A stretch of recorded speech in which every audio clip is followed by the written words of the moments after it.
پیارے نبی صلوات اللہ وسلم علیہ نے ان کی قربانیوں کو دیکھ کر آپ نے فیصلہ کیا کہ انہیں اپنے نکاح میں لینا ہے۔ پیارے نبی نے ابو سلمہ کے انتقال کے بعد ان کو وصیت کی تھی کہ ابو ام سلمہ یہ دعا پڑھتی رہو، اللہم اجرنی فی مصیبتی واخلف لی خیرا منہا، پروردگارا یہ جو مصیبت میرے شوہر کے وفات کی شکل میں آئی ہے، اس مصیبت کو میرے لیے باعث اجر و ثواب بنا اور ابو سلمہ سے بہتر شوہر عطا فرما، اس سے بہتر جانشین عطا فرما۔ ام سلمہ کہتی ہیں میں یہ دعا جب پڑھتی تھی میں سوچتی تھی ابو سلمہ سے بہتر شوہر، ابو سلمہ سے بہتر جانشین، میری نظر میں ابو سلمہ سے بہتر شوہر کوئی نہیں ہو سکتا تھا۔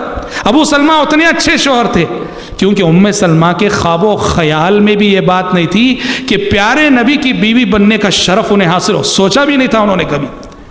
اور جب پیارے نبی نے انہیں پیغام بھیجا، انہیں اپنے نکاح میں لیا، بہت بڑی سعادت مندی انہوں نے اس کو سمجھا۔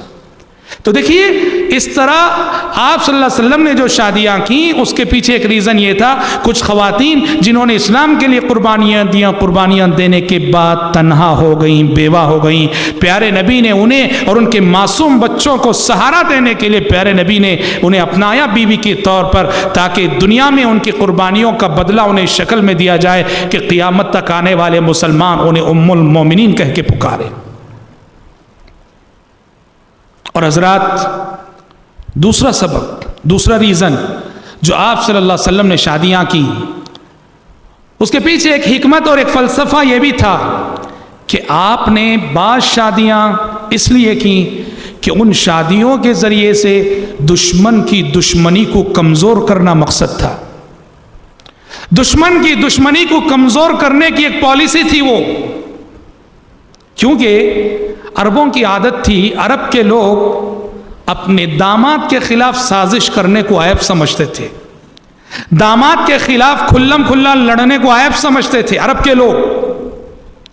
پیارے نبی صلی اللہ علیہ وسلم نے اس حکمت کو پیش نظر رکھتے ہوئے بعض خواتین سے نکاح کیا، اس لیے کہ ان کا باپ جو تھا وہ اللہ کے نبی کا جانی دشمن تھا۔ پیارے نبی نے ان سے نکاح کیا تاکہ اس نکاح کے ذریعے سے ان دشمنوں کی دشمنی کو توڑا جائے، کمزور کیا جائے۔ چنانچہ آپ دیکھیے امہات المومنین میں سے 3 امہات المومنین ایسی ہیں جو پیارے نبی کے 3 بڑے دشمنوں کی بیٹیاں ہیں۔ 3 امہات المومنین ایسی ہیں جو پیارے نبی کے 3 بڑے دشمنوں کی بیٹیاں ہیں۔ کون؟ سب سے پہلی تو خود ام حبیبہ رضی اللہ عنہ۔ ام حبیبہ رضی اللہ عنہ یہ ابو سفیان کی بیٹی تھی رضی اللہ عنہ۔ ابو سفیان الحمدللہ فتح مکہ کے موقع پہ مسلمان ہوئے، لیکن فتح مکہ سے پہلے وہ پیارے نبی کے بہت بڑے مخالف تھے، بہت بڑے دشمن تھے۔ احد کی جنگ مشرکین انہی کی کمانڈنگ میں لڑے تھے۔ تو ام حبیبہ رضی اللہ عنہ یہ ابو سفیان کی بیٹی تھیں۔ اچھا، صفیہ رضی اللہ عنہ آپ کی ایک بیوی صفیہ رضی اللہ عنہ، یہ آپ کی ایک اور بڑے جانی دشمن جو یہودی تھا حیی بن اخطب، اس کی بیٹی تھی حیی بن اخطب۔ اسی طرح آپ کی ایک تیسری بیوی ام المومنین جویریہ رضی اللہ عنہ، جویریہ جو ہے آپ کے ایک اور دشمن جو بنو المستلق کا سردار تھا، حارث اس کا نام تھا، قبیلے بنو المستلق کا سردار حارث اس کا نام تھا، جو پیارے نبی کا بہت بڑا دشمن تھا، اس کی بیٹی تھی۔ پیارے نبی نے اپنے 3 بڑے دشمنوں کی بیٹیوں کو اپنے نکاح میں لے لیا۔ اب ان کی بیٹیاں جیسے ہی پیارے نبی کی بیویاں بن گئیں، اب اس کے بعد انہیں شرم آتی تھی پیارے نبی کے خلاف کچھ کرتے ہوئے، کچھ سوچتے ہوئے۔ جب سے 3 امہات المومنین کا نکاح، ان کی 3 بیٹیوں کا نکاح پیارے نبی کے ساتھ ہو گیا، ان کی دشمنی وہیں کمزور پڑ گئی۔ بلکہ احادیث سے تو پتہ چلتا ہے کہ نکاح ہونے کے بعد ان میں سے بعض دشمن رسول ہوتے ہوئے بھی پیارے نبی کے گھر کو آتے تھے، پیارے نبی کے گھر آنے پہ مجبور تھے۔ وہ دشمن ہیں پر داماد ہیں، بیٹی ان کے نکاح میں ہے، پیارے نبی کے گھر آنے پہ مجبور ہوتے تھے۔ بہت مشہور واقعہ ہے کہ ابو سفیان رضی اللہ عنہ جب ابھی وہ مسلمان نہیں ہوئے تھے اس وقت اپنی بیٹی ام حبیبہ کے گھر گئے، جو کہ ام المومنین ہے، پیارے نبی کے گھر گئے، کمرے میں داخل ہوئے، حجرے میں داخل ہوئے، اور پیارے نبی کے بستر پہ بیٹھنا چاہا ابو سفیان نے، تو ان کی بیٹی ام حبیبہ رضی اللہ عنہا آگے بڑھی اور بستر کو لپیٹ لیا، سمیٹ لیا، فوراً ہٹا دیا۔ ابو سفیان دیکھتے رہ گئے، تکتے رہ گئے۔ ابو سفیان نے کہا بیٹا سمجھ میں نہیں آ رہا ہے، تم نے اس بستر کو جو اس تیزی سے جو ہٹایا، کیا سبب ہے؟ اس بستر کو میرے لائق نہیں سمجھا ہے یا مجھے اس بستر کے لائق نہیں سمجھا ہے؟ ام حبیبہ نے فوراً کہا ابا جان آپ میرے باپ ہیں صحیح، پر یہ اللہ کے نبی کا بستر ہے، آپ اللہ کے نبی کے دشمن رہتے ہوئے اللہ کے نبی کے بستر پہ نہیں بیٹھ سکتے آپ۔ ابو سفیان حیران رہ گئے، کہنے لگے لقد اصابکی بعدی شر یا بنتی، جسے ہم اردو زبان کہا کہ بہت بدل گئی ہو بیٹی، بہت بدل گئی ہو، اتنا کہہ کے خاموش رہ گیا ابو سفیان۔ سوچو کتنی بڑی بات ہے، دشمن رہتے ہوئے، مخالف رہتے ہوئے نبی کے گھر آنے پر مجبور ہے، کیوں؟ یہ پیارے نبی کی وہ حکیمانہ تدبیر، دشمن کی دشمنی کو کمزور کرنے کے لیے آپ صلی اللہ علیہ وسلم نے ان کی بیٹیوں کو اپنے نکاح میں لیا۔ تیسری حکمت کہ آپ صلی اللہ علیہ وسلم جو نکاح کرتے تھے، اس نکاح کے پیچھے دعوت و تبلیغ کی مصلحت بھی پوشیدہ ہوتی تھی کہ اس نیک نکاح سے، اگر فلاں خاتون سے میں نکاح کروں، اس نکاح کے نتیجے میں کئی لوگ مسلمان ہو سکتے ہیں، اسلام میں آ سکتے ہیں، ان کا قبیلہ مسلمان ہو سکتا ہے۔ چنانچہ آپ دیکھیے ام المومنین جویریہ رضی اللہ عنہا سے آپ کا جو نکاح ہوا، سبحان اللہ، کیا خیر و برکت والا نکاح، کس پس منظر میں؟ اس کے پیچھے یہ بہت بڑی دعوتی مصلحت اور دعوتی مقصد بھی تھا۔ کن حالات میں ہوا تھا یہ نکاح؟ بنو المستلق کی تھیں، بنو المستلق کے سردار کی بیٹی تھیں جویریہ رضی اللہ عنہا۔ بنو المستلق سے مسلمانوں کی جنگ ہوئی، قبیلے بنو المستلق کے لوگ ہار گئے، اور مسلمان بنو المستلق کی بہت سارے مردوں عورتوں کو قید کر کے لائے۔ سارا قبیلہ، قبیلے کے بڑے بڑے لوگ مسلمانوں کی گرفت میں اور مسلمانوں کی قید میں ہیں، اور بنو المستلق کے قیدی سب مسلمان اللہ کے نبی نے صحابہ میں بانٹ دیے، اور انہی قیدیوں میں بنو المستلق کے سردار کی بیٹی جویریہ بھی تھی۔ اور جب قیدی بانٹے گئے، تقسیم ہوئے، تو جویریہ رضی اللہ عنہ، جو اس وقت تک مسلمان نہیں ہوئی تھی، رضی اللہ عنہ، وہ ایک صحابی کے حصے میں چلی گئیں۔ وہ سردار کی بیٹی تھیں، شہزادی کی طرح تھیں، انہوں نے اپنے آپ کو غلامی میں پایا، ایک لونڈی کی حیثیت میں پایا، تو جس صحابی کے حصے میں وہ آئی تھیں، انہوں نے ان صحابی سے ریکویسٹ کی، درخواست کی، کہا کہ اس زمانے میں ایک رواج تھا، اسے مکاتبہ کہا جاتا تھا، کہ غلام اور آقا میں کمپرومائز ہوتا تھا، میں آپ کو اتنا پیسہ دے دوں گا، آپ مجھے آزاد کر دینا۔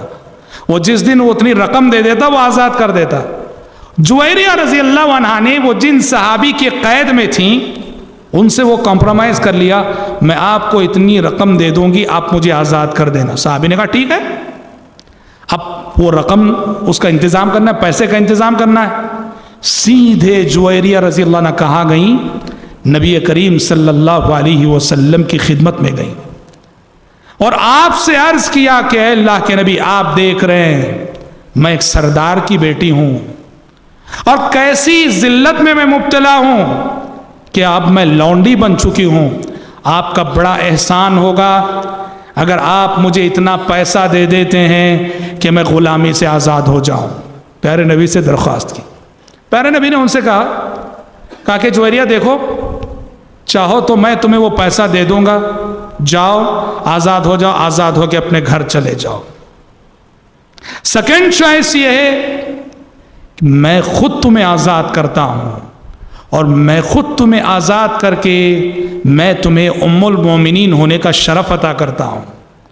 جویریہ نے کہا اگر آپ مجھے اپنے نکاح میں لیتے ہیں تو میرے لیے اس سے بڑی سعادت مندی کی بات کوئی نہیں، جو دوسرا مشورہ ہے وہ مجھے منظور ہے، آپ خود مجھے آزاد کیجیے، ام المومنین بنا لیجئے۔ اس طرح جویریہ رضی اللہ عنہ الحمدللہ مسلمان ہوئی، پیارے نبی نے انہیں آزاد کیا اور ان سے نکاح کیا، ام المومنین بنا لیا۔ پیارے نبی کی نگاہیں بہت دور تک دیکھ رہی تھیں، بہت دور تک۔ کیا ہوا رزلٹ؟ نتیجہ کیا ہوا؟ جیسے پیارے نبی صلی اللہ علیہ وسلم کا نکاح اور جویریہ کا نکاح پیارے نبی سے ہوا اور پورے مدینے میں خبر پھیلی کہ جویریہ اب ام المومنین بن گئی ہیں، مدینے کے سارے صحابہ نے اپنے اپنے، میں بتایا کہ بنو المستلق کے لوگ سارے قید تھے صحابہ کے پاس، جویریہ کے قبیلے کے لوگ قید تھے صحابہ کے پاس۔ جیسے ہی نکاح ہوا سارے صحابہ نے اپنے اپنے قیدیوں کو یہ کہہ کے آزاد کر دیا، اصحاب رسول اللہ صلی اللہ علیہ وسلم، کہا کہ جویریہ اب ام المومنین بن گئی، اس کا مطلب بنو المستلق کا قبیلہ نبی کا سسرالی قبیلہ بن گیا، ہم نبی کے سسرال کے لوگوں کو غلام بنا کے نہیں رکھ سکتے۔ آپ سارے صحابہ نے اپنے اپنے قیدیوں کو آزاد کر دیا، بنو المستلق کے سارے قیدی غلامی سے آزاد ہو گئے، اور غلامی سے آزاد ہوئے تو صحابہ کے اور نبی کے اخلاق سے وہ قبیلے کے لوگ اتنا متاثر ہوئے کہ وہ نہ صرف یہ کہ انسانوں کی غلامی سے آزاد ہوئے، غیر اللہ کی غلامی سے بھی آزاد ہو گئے، سب کے سب مسلمان ہو گئے، سب کے سب مسلمان ہو گئے۔ خود مائی عائشہ صدیقہ رضی اللہ عنہ فرماتی ہیں کہ اللہ کی قسم میں نے جویریہ سے بڑھ کر کسی خاتون کو اپنے قبیلے کے حق میں باعث خیر و برکت نہیں پایا۔ یہ کتنی خیر و برکت والی خاتون تھیں کہ اس ایک خاتون کی وجہ سے ان کے پورے قبیلے کو ایک تو غلامی سے نجات ملی اور دوسرے پورے قبیلے کو ہدایت ملی کہ پورا قبیلہ مشرف با اسلام ہوا۔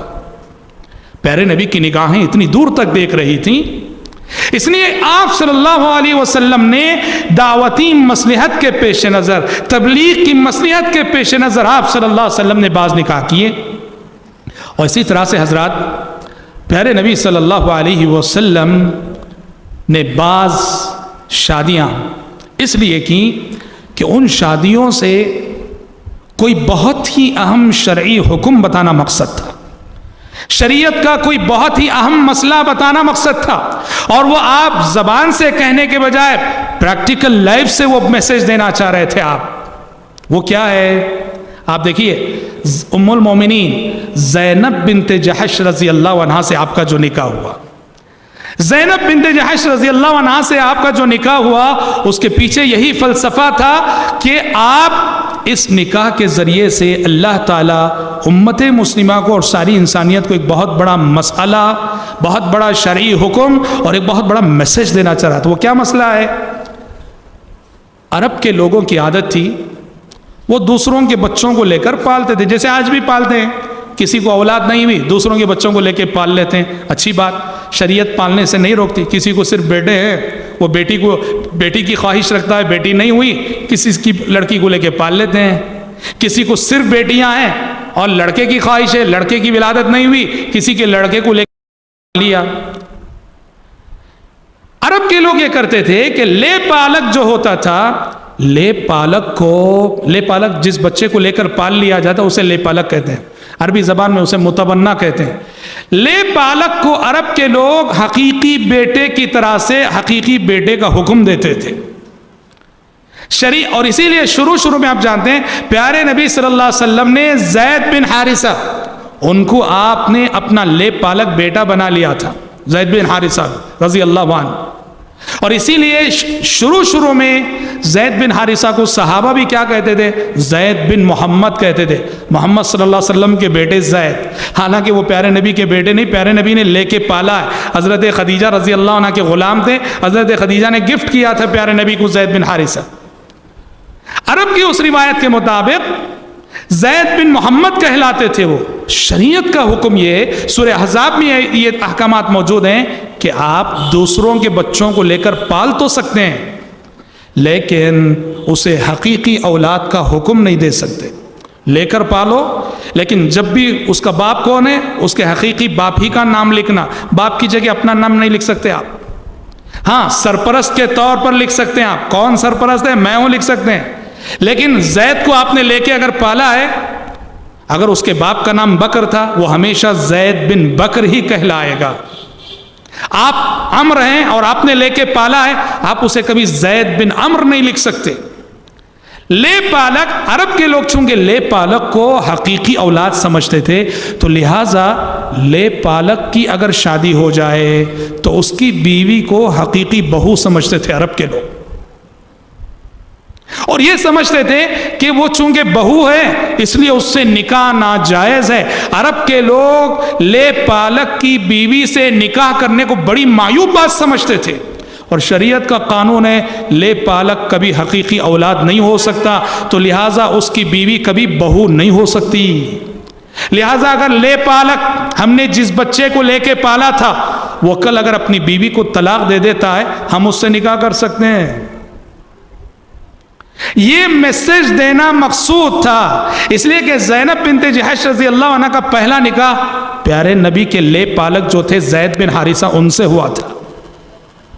زید بن حارثہ نے انہیں طلاق دی، زینب رضی اللہ عنہا کو طلاق دینے کے بعد اللہ کا حکم ہوا کہ اب زینب بنت جحش آج سے آپ کی بیوی ہیں، اور مقصد یہ تھا کہ عرب کے لوگ جو سمجھتے تھے کہ لے پالک کی بیوی بہو بن جاتی ہے اس سے نکاح ناجائز ہے، اس تصور پہ ضرب لگانا اور یہ میسج دینا کہ لے پالک حقیقی بیٹا نہیں لہٰذا اس کی بیوی حقیقی بہو نہیں بن سکتی، اگر لے پالک طلاق دیتا ہے یا اس کا انتقال ہو جاتا ہے اس کی بیوہ سے ہم شادی کر سکتے ہیں، یہ میسج دینا مقصد تھا، یہ مسئلہ بتانا مقصد تھا۔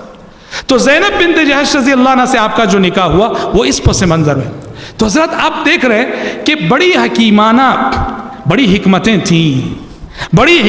تھیں اور بڑے اعلیٰ مقاصد تھے، عظیم مقاصد تھے، جن مقاصد کے پیش نظر نبی کریم صلی اللہ علیہ وسلم نے نکاح کیا۔ اور دیکھیے سب سے زیادہ زہر جو اگلا گیا ہے، سب سے زیادہ زہر اور خطرناک باتیں جو لکھی گئی ہیں مائی عائشہ صدیقہ رضی اللہ عنہا کے نکاح کو لے کر۔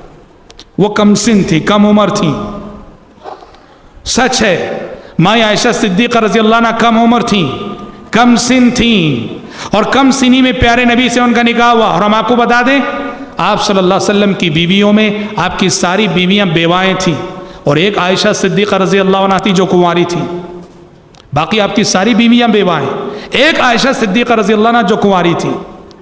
سب سے زیادہ زہر اگلا گیا ہے مائی عائشہ صدیقہ رضی اللہ عنہا کے نکاح کو لے کر، کم سن لڑکی سے نکاح کیا۔ دیکھیے ہم آپ کو ایک بات بتا دیں کہ سب سے پہلے کم سن لڑکی کا تصور، 9 سال کی لڑکی کا تصور آپ ہندوستان کی 9 سال کی لڑکی پر قیاس نہ کیجئے۔ عرب کا ماحول، عرب کا موسم، عرب کی آب و ہوا، عرب کی فضا ایسی ہے کہ وہاں بچے بہت جلد بڑے ہو جاتے ہیں، جسمانی نشو و نما عمر کے اعتبار سے 8-10 سال کے رہیں گے، لیکن جسامت کو دیکھو تو یوں لگے گا 17-18 سال کے ہیں۔ سب سے پہلی بات تو یہ، لیکن جو اصل بات یہ ہے جو کہنا چاہتا ہوں، مائی عائشہ صدیقہ رضی اللہ عنہ کم سن تھی صحیح، لیکن میرے بھائی یہ بات آپ کو یاد رہے کہ عرب کے سماج میں، عرب کی سوسائٹی میں کم عمر اور کم سن لڑکیوں سے نکاح کرنا کامن بات تھی۔ اس کو عرب کی سوسائٹی، عرب کے سماج میں کبھی کوئی معیوب بات سمجھتا ہی نہیں تھا، کامن بات تھی وہ۔ جی ہاں، یہاں جو ہے ہندوستان میں کیوں نہیں ہوتا ہے؟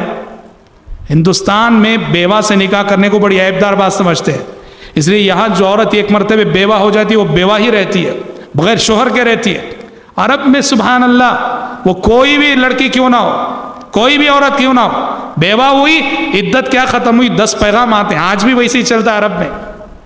اسی لیے کم سن لڑکی بڑی عمر کے لوگوں سے کم سن لڑکیوں کا نکاح کرانا، عرب کے لوگ اس کو کبھی معیوب نہیں سمجھتے تھے، وہ ان کی سوسائٹی میں کامن تھی یہ بات۔ لہٰذا یہ بات انتہائی غلط ہے کہ ہمارے سماج، ہماری سوسائٹی کے تصور کو رکھ کر دوسرے سماج اور دوسری سوسائٹی کی ایک روایت پہ جو تنقید کریں، یہ انتہائی غلط بات ہے۔ میں ایک بات آپ بتاؤ، سیرت کی دنیا میں جتنی کتابیں، سیرت کی کسی بھی کتاب میں بتاؤ، کیا کبھی ابو جہل نے، ابو لہب نے، نضر بن حارث نے، ولید بن مغیرہ نے، جو پیارے نبی کے بڑے بڑے دشمن تھے، ان میں سے کبھی کسی نے یہ اعتراض کیا کہ محمد صلی اللہ علیہ وسلم نے کم سن لڑکے سے شادی کی؟